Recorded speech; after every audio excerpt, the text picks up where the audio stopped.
আসসালামু আলাইকুম, কেমন আছেন সবাই? বিনুর বিশ্বে আপনাদের সবাইকে জানাই স্বাগত। কালকে ডিনারে ডাল বানিয়েছিলাম, মিক্স ডাল। সেটা অনেকটা থেকে গেছে, সবটা শেষ হয়নি।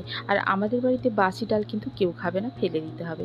তো ভাবলাম এই সমস্যাটা তো সবার বাড়িতে হয়, তো সেইটা দিয়ে কিছু একটা করা যাক। বাসি ডাল ফেলে না দিয়ে চলুন আজকে একটা নতুন ডিশ বানাবো, সেটা হচ্ছে ডাল পরাঠা। চলুন তাহলে রেসিপিটা শুরু করা যাক। নিয়েছি এখানে রাত্রে বেঁচে যাওয়া মিক্স ডাল। আচ্ছা, আমি যে ডালটা বানিয়েছিলাম সেটা একটু ঘন আছে, আপনাদের কাছে যদি এর থেকে পাতলা ডাল হয় চাইলে সেটাকে ফুটিয়ে একটু ঘন করে নিতে পারেন। নিয়েছি এখানে পেঁয়াজ কুচি, কাঁচা লঙ্কা কুচি আর ধনেপাতা কুচি। আচ্ছা, আজকে আমি যেটা বানাবো সেটা ময়দা আর আটা দুটো সমান পরিমাণে মিক্স করে বানাবো। আপনারা যদি চান শুধু আটার বানাতে পারেন বা শুধু ময়দারও বানাতে পারেন। দিয়ে দেবো পরিমাণ মতো লবণ। লবণটা একটু দেখে দিতে হবে, কেননা ডালে তো প্রথম থেকে লবণ দেওয়াই ছিল। দিয়ে দেবো এবারে হাফ টিস্পুনের মতো জোয়ান। জোয়ানটাকে এরকমভাবে দু হাত দিয়ে ক্রাশ করে দেবো।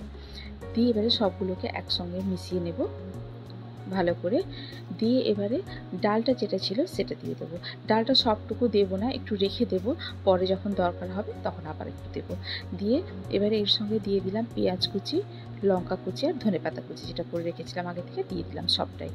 দিয়ে এবারে এটাকে ভালো করে মেখে নিতে হবে। আটা মাখাটা একটু শক্ত শক্ত মনে হচ্ছিল, তাই সব ডালটুকু দিয়ে দেবো। দিয়ে ভালো করে এটাকে মেখে নেবো এবারে।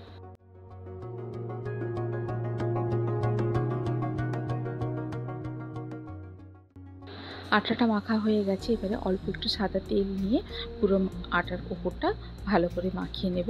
নিয়ে একটা ঢাকনা দিয়ে কিছুক্ষণের জন্য রেখে দেবো এটাকে। মিনিট 5 মতো হয়ে গেছে, এবারে চলুন এগুলোকে বেলে নেওয়া যাক। রুটির যেরকম লেচি নিই আমরা, তার থেকে একটু বড় লেচি নেব।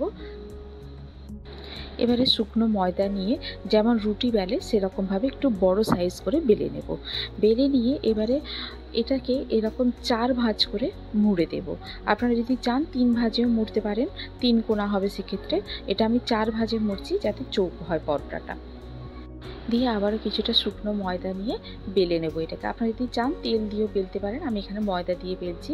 দিয়ে এবারে এটাকে একটু মোটা আকারে তৈরি করব। মোটা না করলে, খুব যদি পাতলা করে দেন তাহলে কিন্তু লেয়ার্সগুলো ভালো বোঝা যাবে না।